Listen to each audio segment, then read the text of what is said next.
人呢？冯妙莲，你给我出来！出来！冯妙莲！你人呢？人，娘娘不见了。皇上，我是狐狸精附身了的冯昭仪，真的冯昭仪早已死了，你们不用找我。说什么鬼话！赶紧给我找人！启禀皇上！启禀皇上，发现国师和冯昭仪行踪了。召集御林军，备马！撤！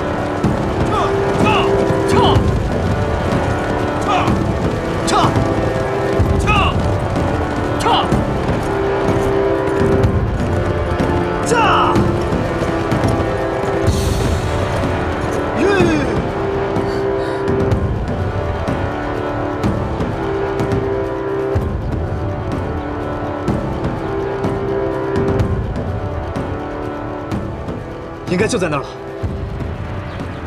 千叶，他们好像追过来了。没事，妙莲，你坐稳了，有我在，不要怕。撤！这对狗男女，朕抓到你们，非将你们凌迟处死！撤！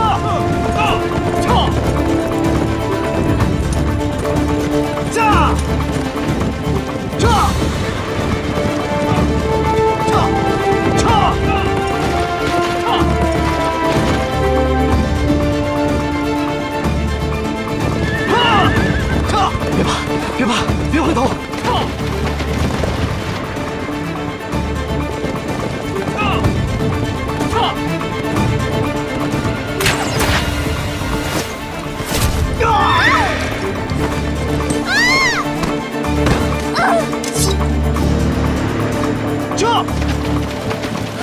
你受伤了。放心，来生我们一定会再见的。快走！我不。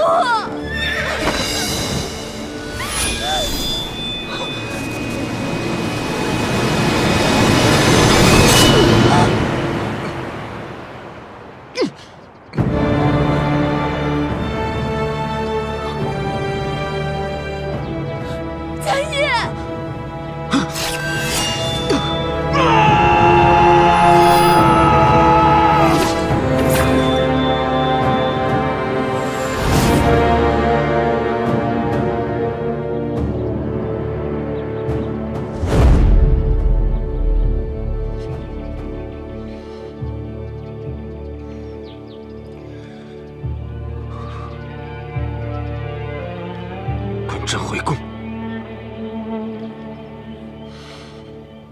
蠢女人，跟朕回宫！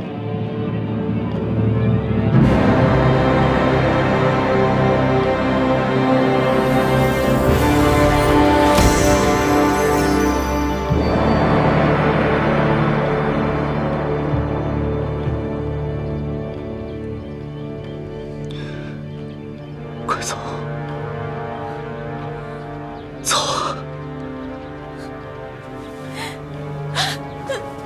妙莲，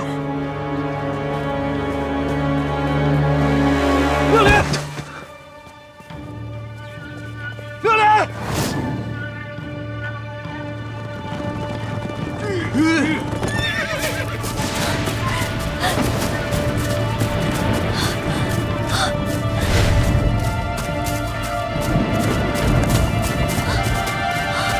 妙莲，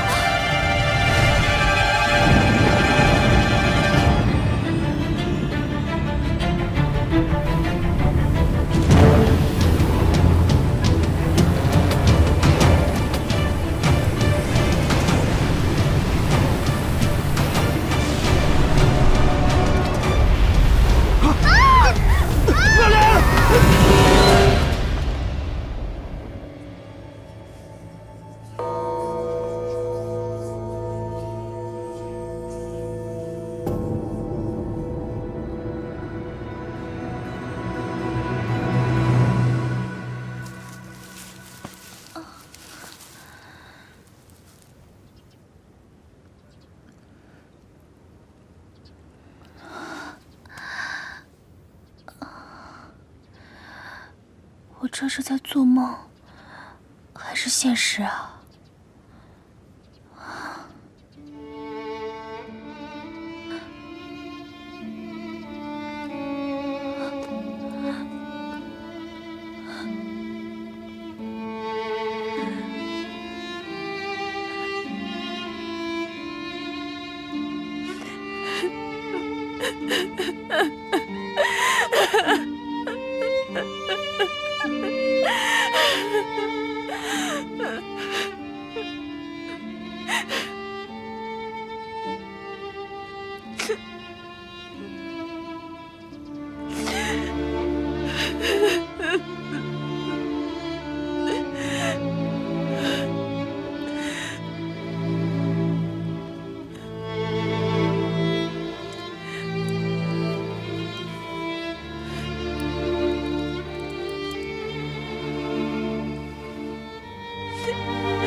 皇帝，你还我家业！你还我家业！还我家业！还我家业！你还家业命了！你还家业命了！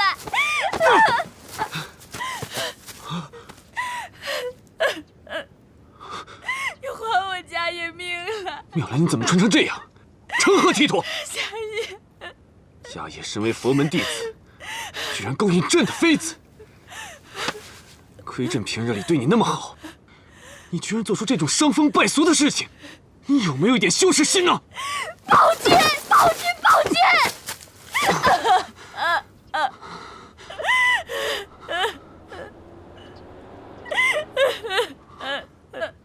怪物！快跑！看我！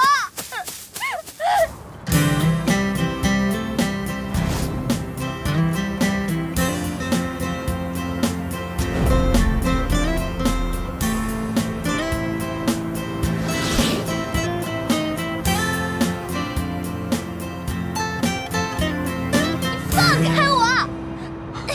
放我下来！放我下来！快跑啊！到底想干走嘛？啊！有妖怪，快跑！快点！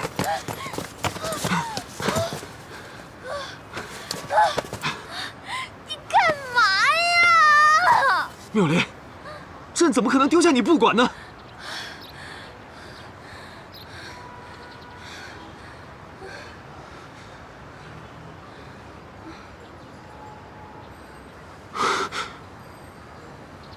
这个地方怎么那么古怪？我们不会阴差阳错误入魔界了吧？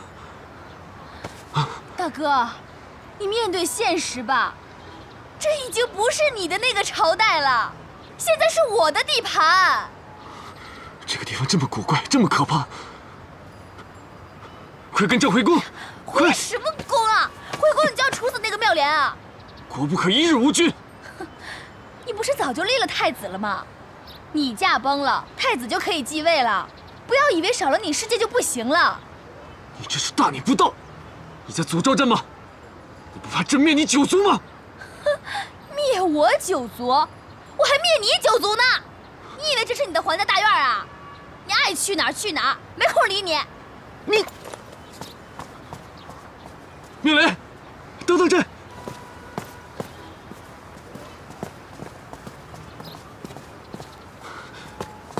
妙莲，你这要去哪儿啊？看，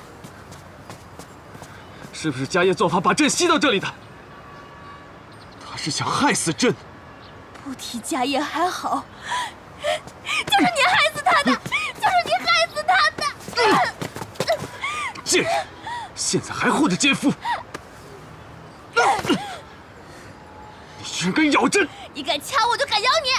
你什么时候变成泼妇了？就是泼妇，就是泼妇！蛋刁民，见到这还不下跪！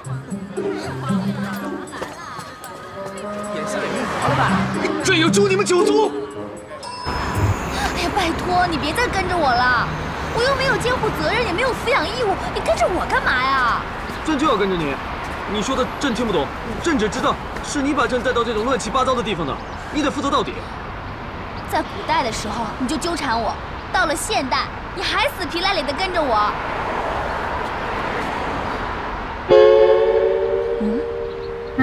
本公司长期招聘男公关，日薪1000元以上。哇哦！这倒让我想起一个人。你为何笑得如此奸诈？你知道你长得很美吗？啊，走，跟姐回家，姐给你好好捯饬捯饬。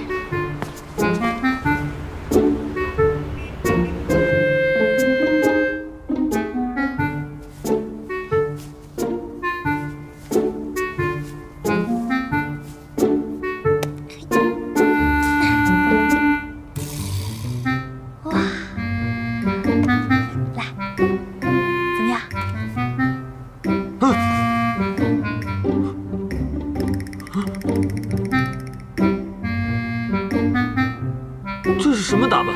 这叫时尚。一会儿你做50个俯卧撑，充分体现你肌肉的线条，保证 OK，perfect， 完美。有何事，非要夜里去？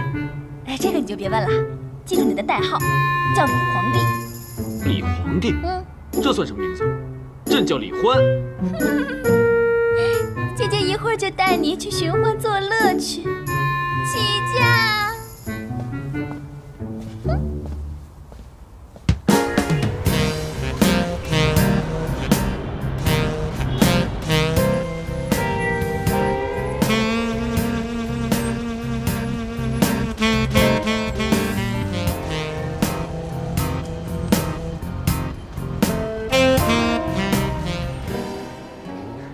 好好玩啊！刘姐，你们先坐会儿啊。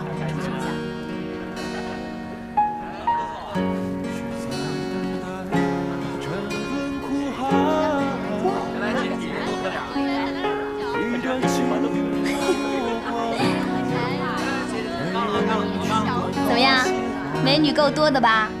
比你后宫的3000佳丽强多了吧？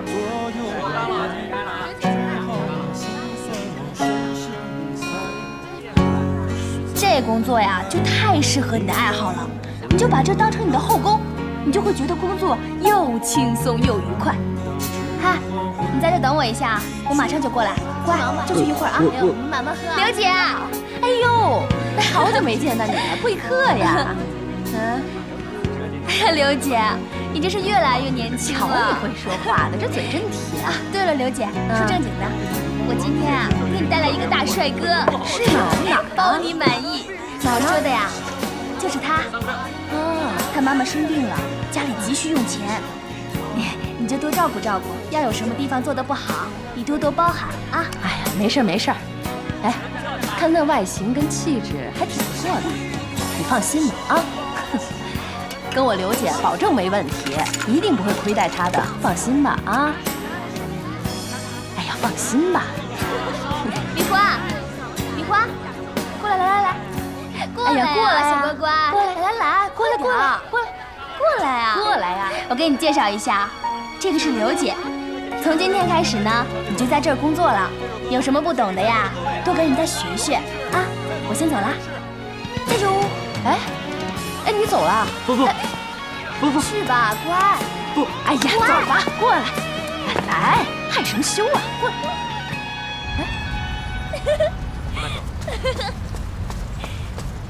耶！甩货成功！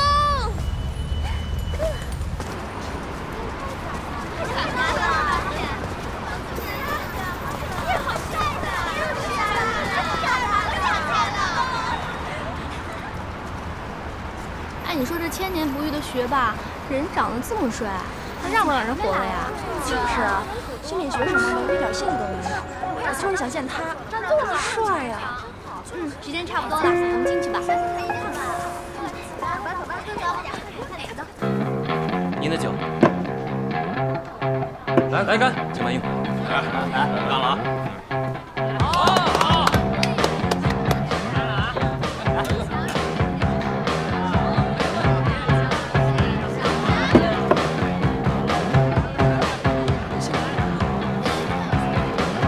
运什么气呀？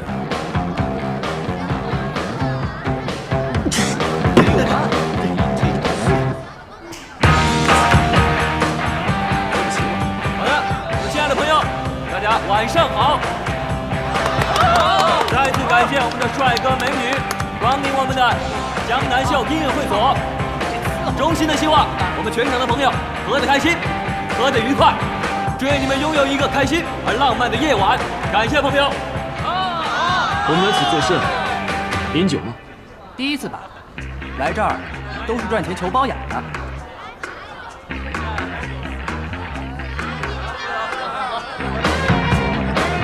此乃何字？这个是数字，你那个是17号，我这个是16号。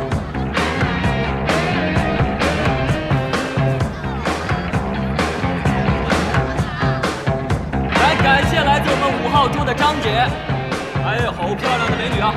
为我们的11号的少爷5000元的花篮支持，感谢我们的张姐。还有谢谢，还有没有？OK， 还有老顾客了啊！感谢我们的红姐，为我们的12号的少爷6000元的花篮支持，谢谢红姐，感谢。还有张姐，感谢。来，接下来还有没有？来，继续，还有吗？还有没有？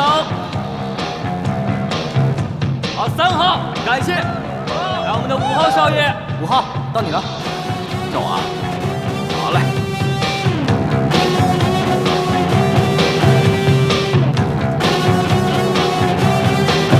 来，7号，赶紧叫你。叫你。来，接下来是，来6号。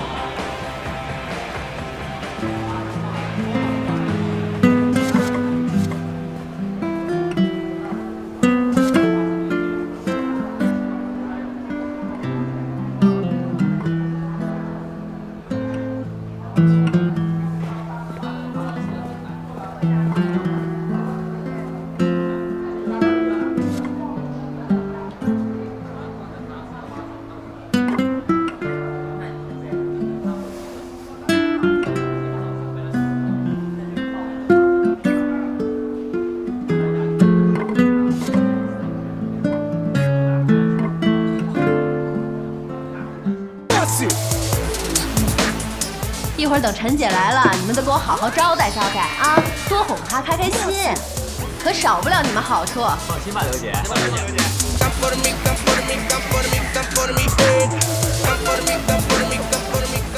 哎呦，陈姐呀，总刘姐，是吧？哎呀，陈姐，您瞧瞧，可不想你了，都盼着您来呢。来，坐。来，坐。谢谢。哎呦，好爽啊！小姐姐呀，陈姐，小调皮。老规矩，见面礼1人1万。谢谢陈姐，陈姐最好了，还是那么乖。陈姐你最近忙什么呢？做大生意，好养最厉害了。哎，陈姐就是大方。拿着，陈姐啊。哦，谢谢啊。拿着。哎，客气。谢谢陈姐。好，玩去吧。好，陈姐再见。好，玩去吧。去吧。哎呦，这帮小弟弟啊，就盼着您来。最近挺好的。有新来的吗？哎呦，陈姐，你来的真是时候，就正好有个新来的。哎，兄弟，在哪儿呢？那儿。哦，今儿刚来。这是陈姐的见面礼。我不要。17号。怎么样？满意吧？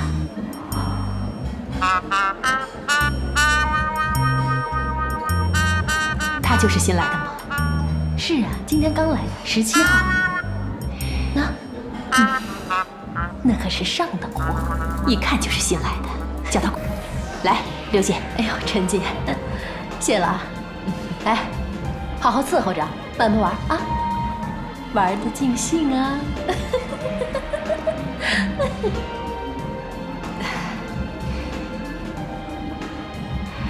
你身上有一种气质，和他们都不一样。有何不同？说什么来着？就是没见过你这种类型的。这小刘可以呀，这店里边居然有你这样的人物，真可谓是镇店之宝了。姐姐今儿高兴，陪姐姐聊一会儿。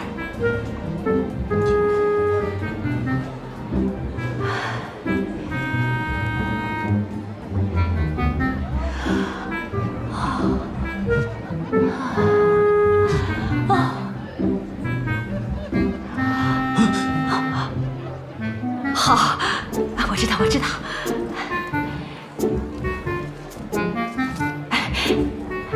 这是30万。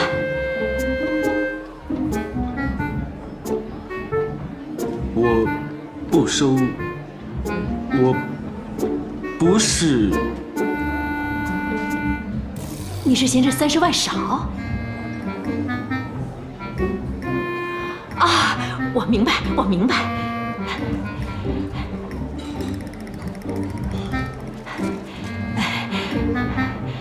这是50万。我真的并非他们那个样子，我真的不会收。你是厨？这的弟弟们都争着抢着陪我，你知道吗？啊，快点拿着呀，姐，好好开导开导你。我不要，真不要。你瞧，你多幸运啊，赚着大笔的钱，还享受美人，他们呀都羡慕你的命运呢。来，来呀！我要！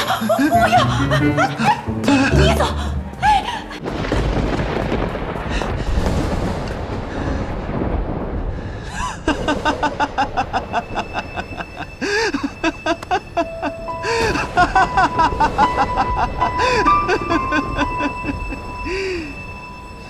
芳芳，你居然把朕卖到青楼！哼，朕要杀了你！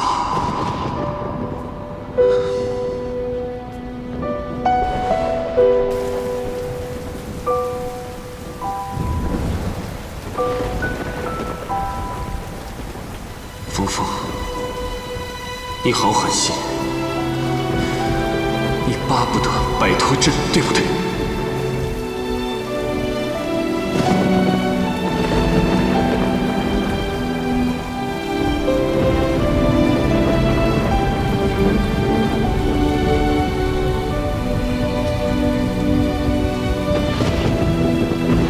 天地之间，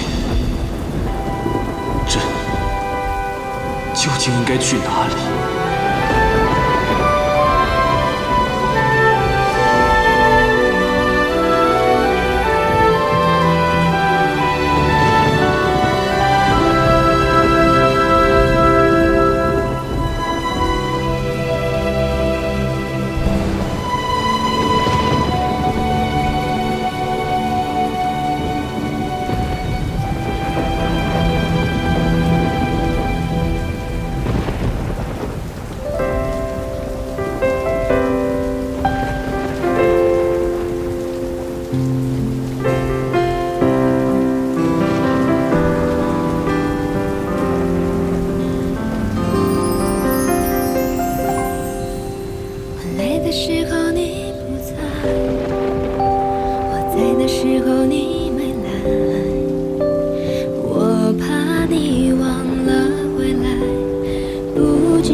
陪你看的那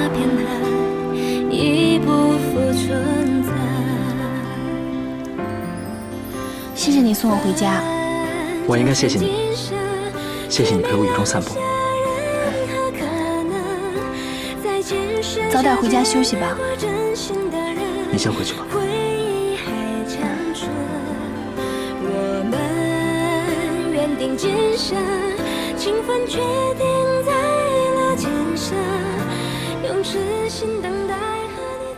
李欢，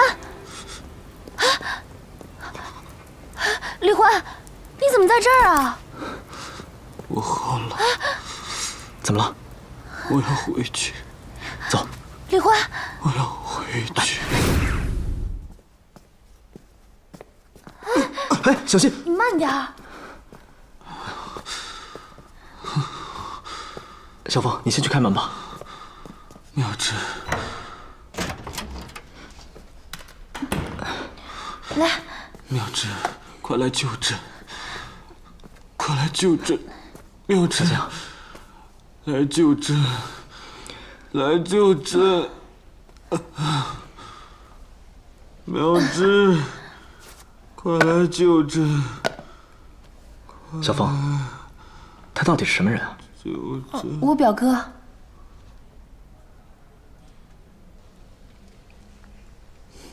他发烧了，这样，你现在赶紧去找件衣服，给他把这件湿衣服换下来，然后你去找一条干毛巾，我给他擦一擦。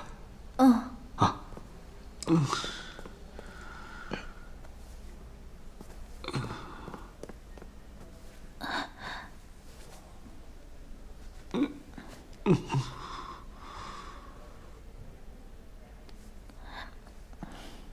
哎，家里有感冒药吗？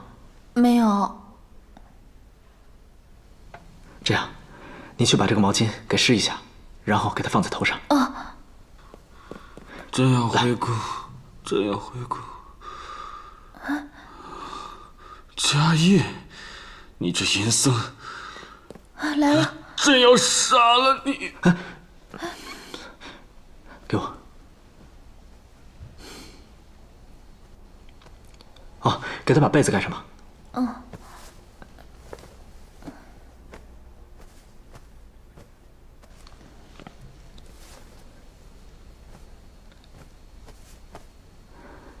小凤，他应该不会有什么事了，让他盖着被子睡一觉，出点汗就会好了。谢谢。这样，我先走了。我送送你。小凤，我想问你一个问题，就是你哥为什么老称自己是朕呢？叶佳，我能给你讲一个故事吗？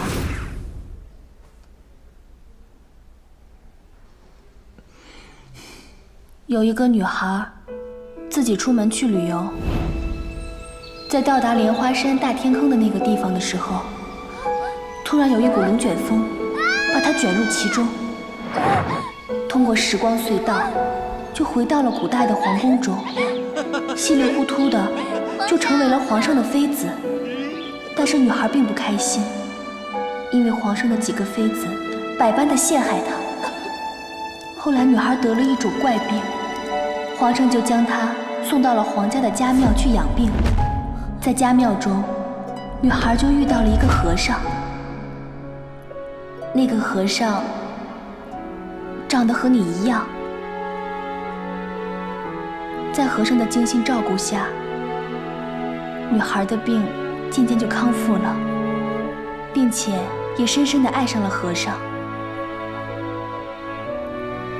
于是这个女孩就给他做了一顿肉素斋，害和尚破了戒。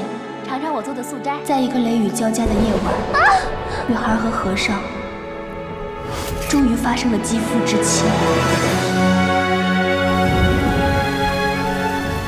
后来女孩告诉和尚，自己是从现代穿越到了古代，她很想回家。和尚曾在一本经书上看过有关多维宇宙的记载，他为了能让女孩回到现代，独自一个人去寻找通往现代的通道。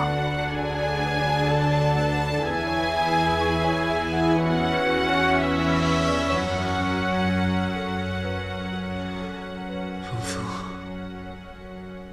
你在哪儿呢？真要找你算账！你竟敢把朕卖到妓院！峰峰，给我出来！出来！就在女孩与和尚将要到达目的地的时候，皇上带着御林军也赶到了。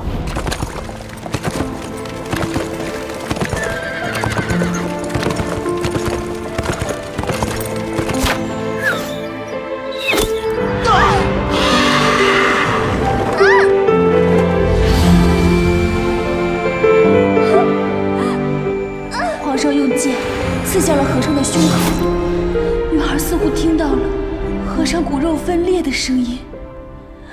突然间，天空乌云密布，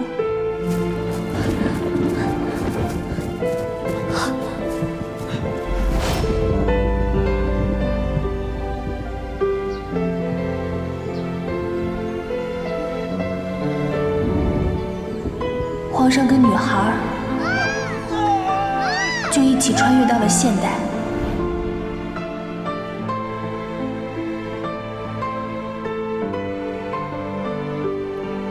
家业，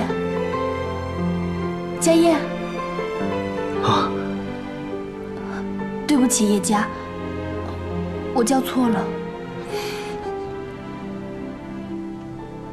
那，然后呢？没有然后了。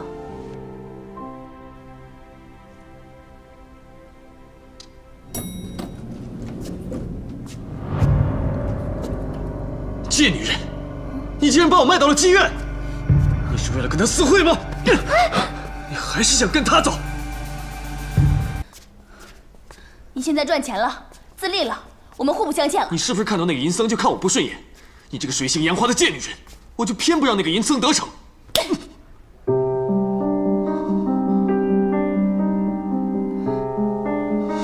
朕从小被立为太子，10岁登基，95之尊，高高在上，万人敬仰。你竟敢打朕！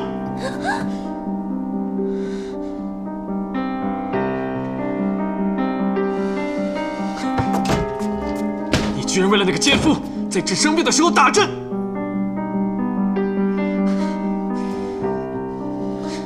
那我呢？你是怎么对我的？我生病的时候，病得快要死的时候，你不但不照顾我，你还在大张旗鼓地娶别的女人，把我打入冷宫，我差点被冻死、饿死。你有关心过我吗？我不小心偷看到你跟别的女人苟且，你就当众打我。我顶撞皇后，你还是打我。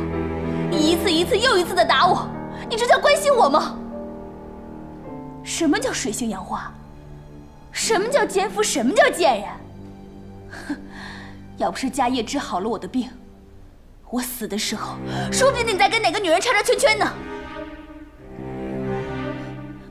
我喜欢家业，我就是喜欢家业，我根本就没有喜欢过你，就好像你根本也没有喜欢过我一样。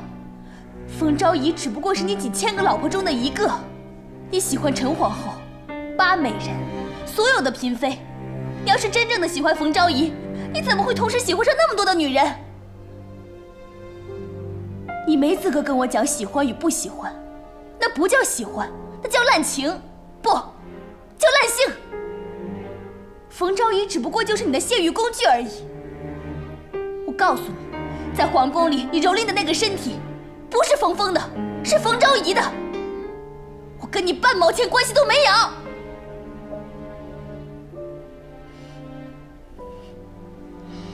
不可理喻！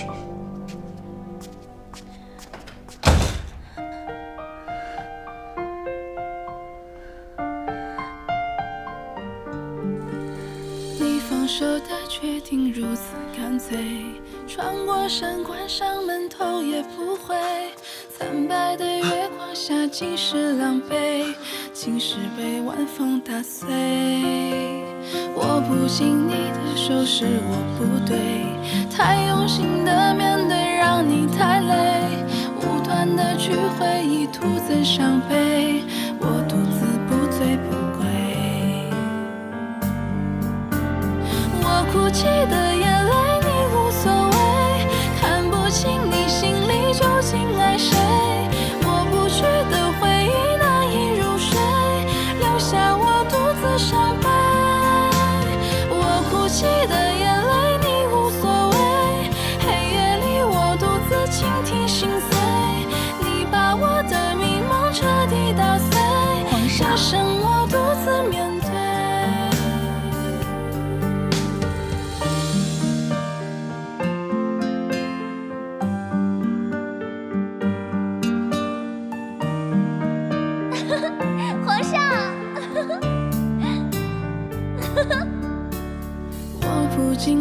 受是我不对，太用心的面对，让你太累，不断的去回忆，徒增伤悲，我独自不醉不归。我哭泣的眼泪你无所谓，看不清你心里究竟爱谁，抹不去的回忆难以入睡，留下我独自伤悲。我哭泣的眼泪你无所谓，黑夜里我独自倾听心碎，你把我的迷梦彻底打碎，只剩我独自面对。我哭泣的眼泪你无所谓，看不清你心里究竟爱谁，抹不去的回忆难以入睡，留下我独自伤悲。我哭泣的眼泪你无所谓，黑夜里我独自倾听心碎，你把我的迷梦彻底打碎，只剩我独自面对。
这哪里是人住的地儿，简直就是狗窝。金窝银窝比不上自己的狗窝，打扫出来就好了。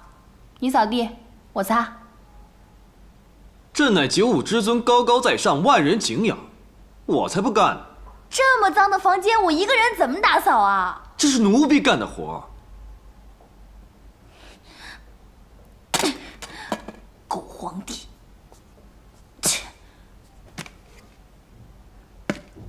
那旁边，没看见吗？桌子那儿还有一个，哎，眼睛不好使吗？真笨。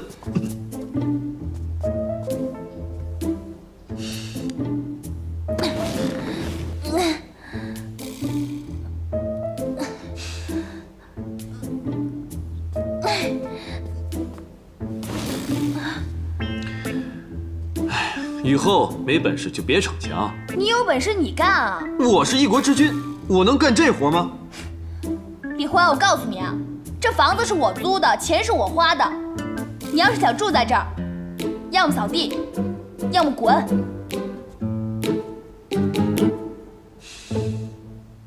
干活啊！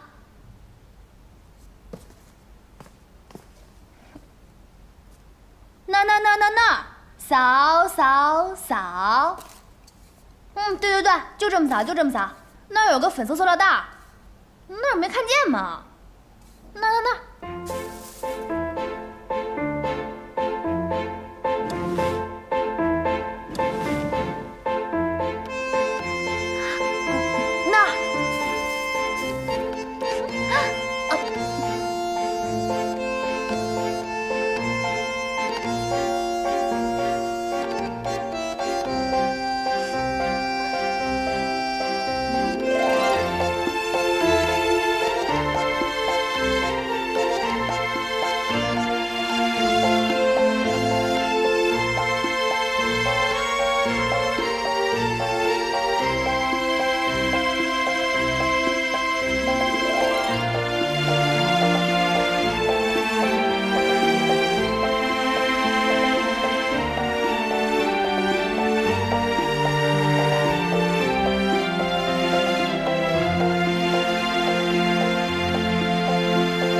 擦！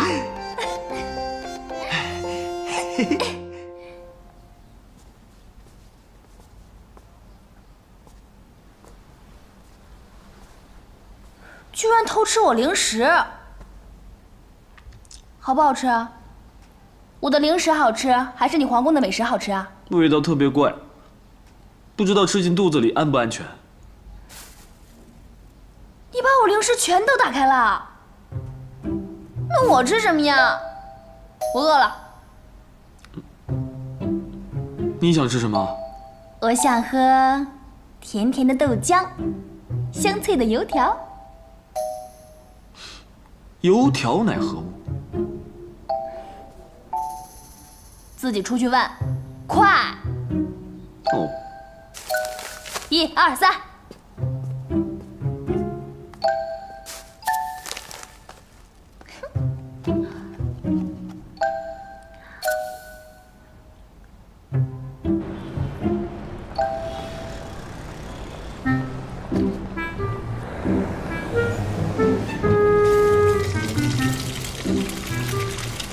此乃油条。是啊，要几个？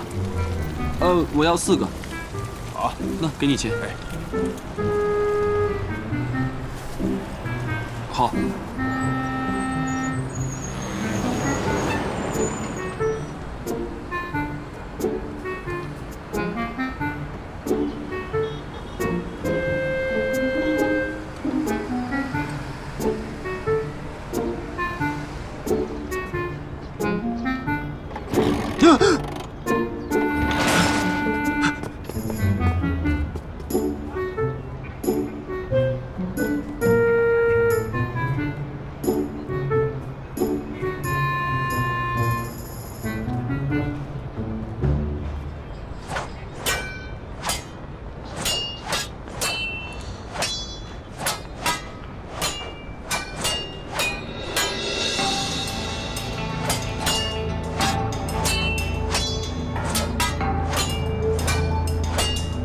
OK， 好，下一场，安妮，该你上场了。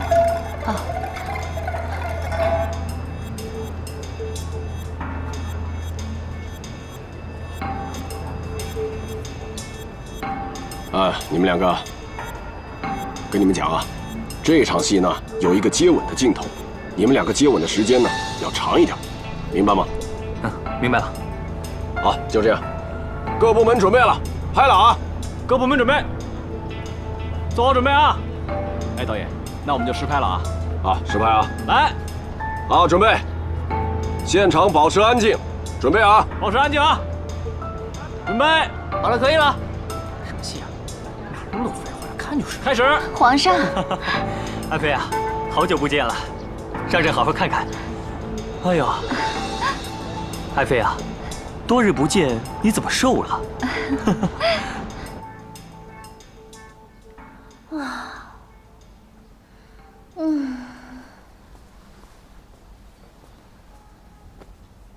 饿死我了。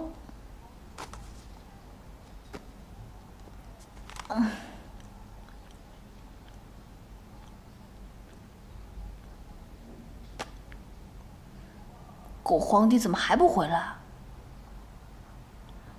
不会是迷路了吧？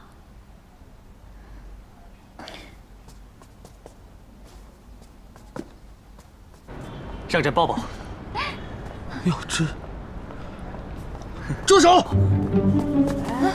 妙芝，妙芝，你谁啊？神经病啊！你怎么在这儿啊，妙芝？你疯了！导演，是朕的，这怎么回事啊？你是谁啊？你是朕的皇后，妙芝，赶紧把他拉走！拉走，拉走！妙芝，走，干嘛的？捣什么乱呢？走！赶紧走！大胆狗奴才！别乱来啊！想造反吗？我把朕诛你们9族吗？有病！赶紧给他弄走！赶紧把他拉走！把我们道具放下！李欢，还愣着干嘛？赶紧拉走啊！一阵给阻止朕，朕第一个灭了他！李欢，你在这儿干什么呢？有犯病，给我走！冯凤，你看这是谁？这又是谁呀？这个？他是你朋友是吗？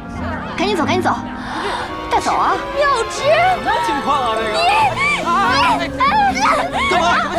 我干什么？啊！放手！放手！哎，有病！又来一个疯子！朕不能走，漂亮！等，妙芝，这是黄蜂！妙芝，本尼，你没事吧？没事没事，没事就好。那我们就开始吧。继续啊！没事了，没事了，各部门做好准备啊！刚才到哪儿了？来，在这儿啊，行。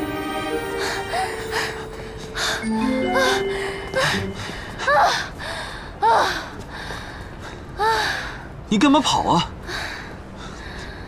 给你豆浆油条。我才不吃呢，都凉了。你是不是有病啊？你想让人家把你送到精神病院去啊？精神病院是何地？就和你的皇宫一样，一个正常人去了，都会变疯了、傻了、二逼了。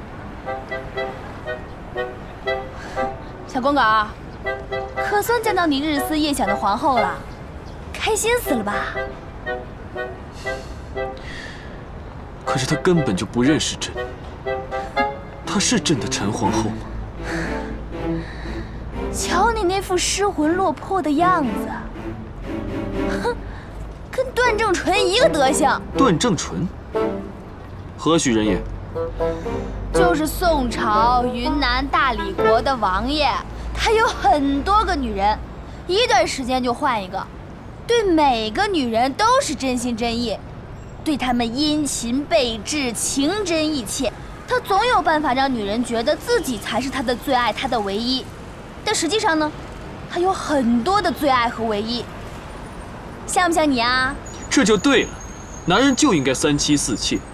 色狼。何为色狼？色狼就是你这样的，见到女人就想叉叉圈圈。我可不同，我从来不强迫任何女人，包括你。啊呸！千年的色狼，你在这装什么三贞九烈、纯洁的小处男啊？你在皇宫的时候不就喜欢跟不同的嫔妃叉叉圈圈吗？还装无辜，你当自己是纯洁的小百合啊？世上怎会有你这等女子？我就这样，有本事别跟着我。哇！他们让他们看见，管他们。哎，别看了，别看了，让我看看。哎呀，别看了。哎呀，你躲开！我们走吧。干嘛呀？人家亲热人家的，我做我的。人家亲热都不怕被人看呢，我怕什么呀？你还是不是女人呐？不知羞耻！谁不知道羞耻了？谁在古代的时候有3宫6院的泄欲工具？到了现代，跑夜总会也算是3宫6院被人泄欲。哎，李欢，你牌子是几号啊？那些富姐青睐你不？你还是女人吗？有没有人翻你牌子啊？啊，我是穷人，我都不知道那些富婆是怎么玩乐的。可恶的女人！不会吧？根本就没有人翻你牌子啊！哎呀，我说你呀，看看你这副德行，自己什么鸟样你自己不知道啊！唉，一旦没了皇帝的身份，谁还能喜欢你啊？谁说的？有2个女人翻我的牌呢。行啊，哥们儿，有前途啊！哎，你跟我说一说，他们都是怎么跟你玩的？等我有钱了，我也去耍一把。你胡说什么？一个女人怎么能这样？去消费，找死啊你啊！现在都什么混乱的时代，女人天天想着嫖男人，朕诛你9族！哼！又来了，又来了！你这个千年僵尸，可惜呀，你那个荒淫的暴君时代已经过去了。哼！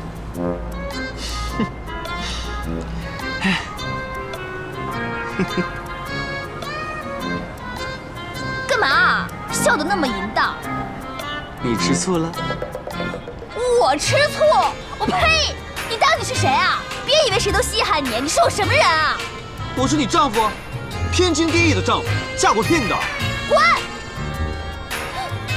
有多远滚多远！我告诉你啊，冯昭仪才是你的小妾呢，我不是。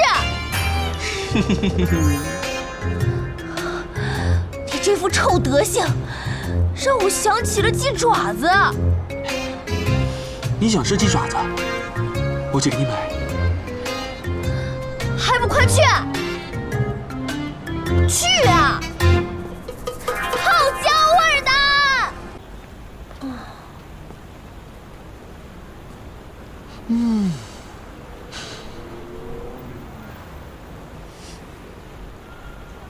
怎么才回来？我都已经做了500个仰卧起坐了。快吃吧。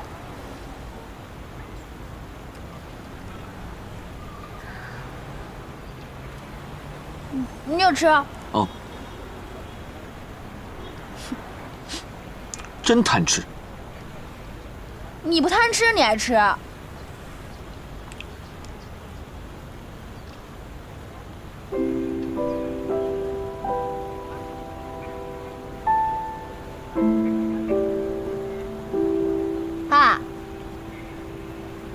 又想你的陈皇后呢？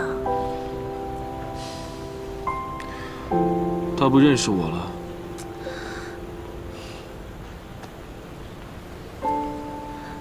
李欢，你知道我为什么总是跟你吵架，总是气你恨你吗？为什么？因为我不是你的冯昭仪，我只是一个现代社会的人。其实你心里都知道，就是不愿意承认，对不对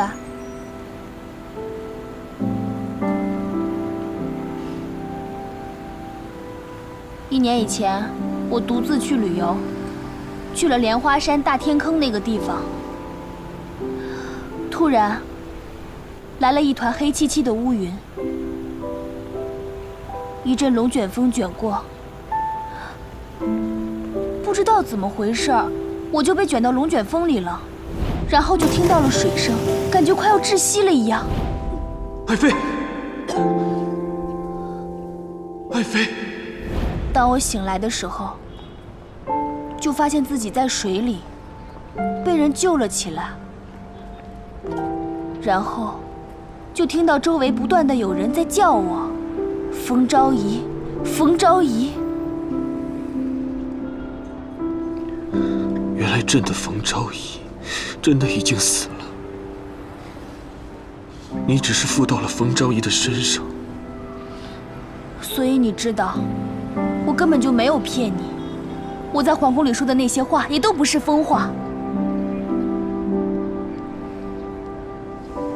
我知道，你爱的冯昭仪死了。你今天见到的那个演员，你认为她是陈皇后，其实她只是跟皇后长得很像的一个现代人而已，就好像我跟冯妙莲长得一样，是一回事。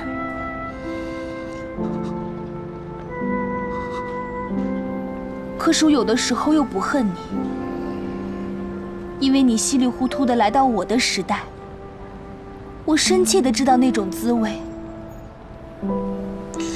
芳芳，我是不是已经回不去了？我该怎么办？从头开始。从头开始。对，你是皇上，从来到这个世界起，你就经历了刀林剑雨，人类所有的阶级斗争和爱恨情仇，你都经历了，还有什么能打败你呢？现代的社会对你来说太简单不过了，只要你对自己有信心，一定可以活得很好很好的。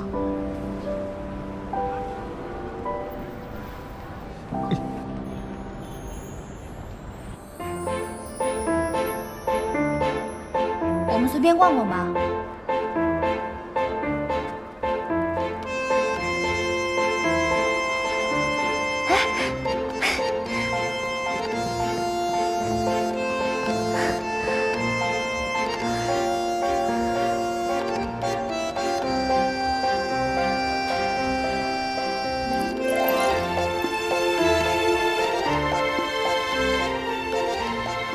次品，这些都是次品。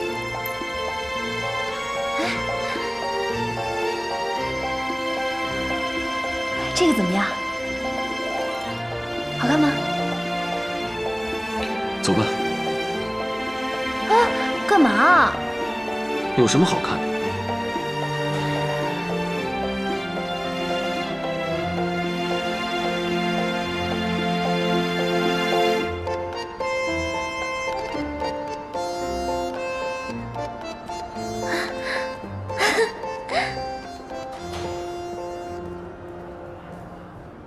你好，欢迎光临。你喜欢这个？小姐，您的眼光真好，这是本期的新款你好，多少钱，28000元。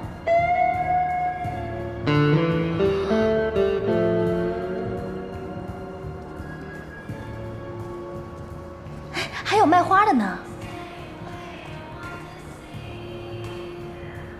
你看，那个叫蓝色妖姬，好看吗？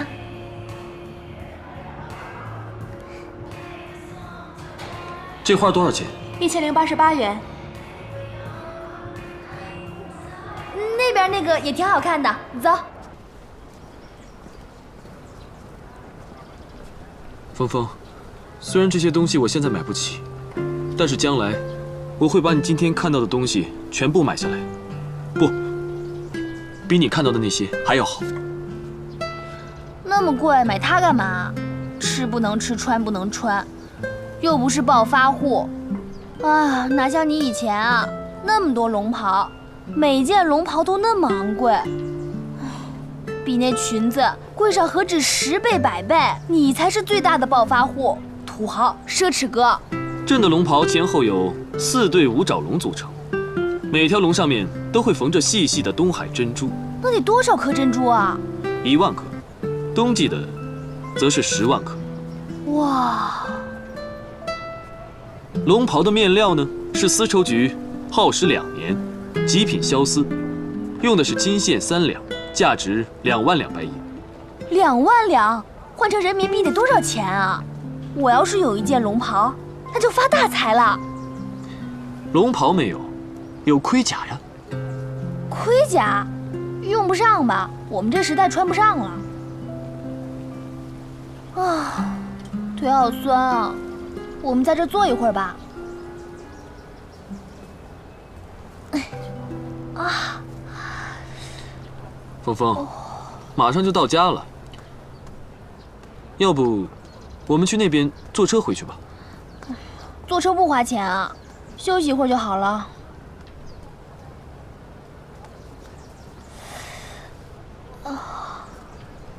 我背你。皇上背我，我可承受不起啊！快点儿。那谢谢皇上啦。啊！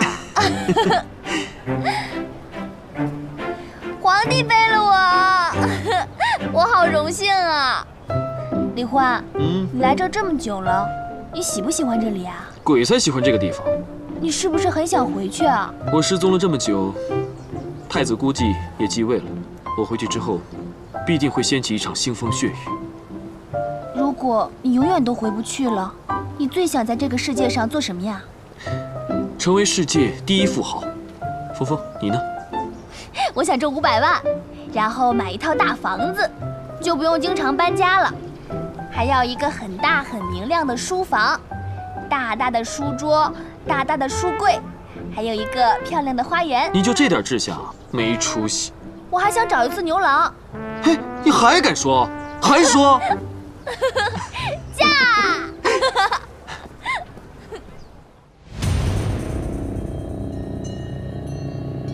家业，家业，家业。银僧，你是谁？为什么来找我？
这个女人明明是我妃子，和我爱妃亲热，没什么不对吧？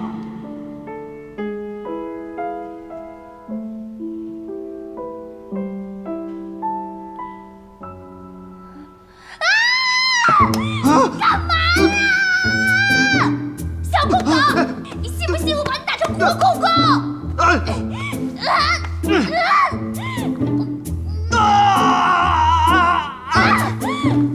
你敢辱骂欧大朕？你是朕的爱妃，朕跟你上床是天经地义的人伦，这怎么了？谁是你爱妃？谁是你爱妃？狗皇帝，狗皇帝！我告诉你啊，也就我娶了你，要不然哪个男人会看上你这种母大虫啊？我告诉你，以后我们国家会有1000个光棍，100个男人排着队来娶我，我也轮不到你。那你快等着吧，等100个男人来娶你吧。你以为我真的对你感兴趣啊？一点女人味都没有。你放屁！你放屁！你睁眼睛说瞎话！我怎么没有了？我怎么没有了？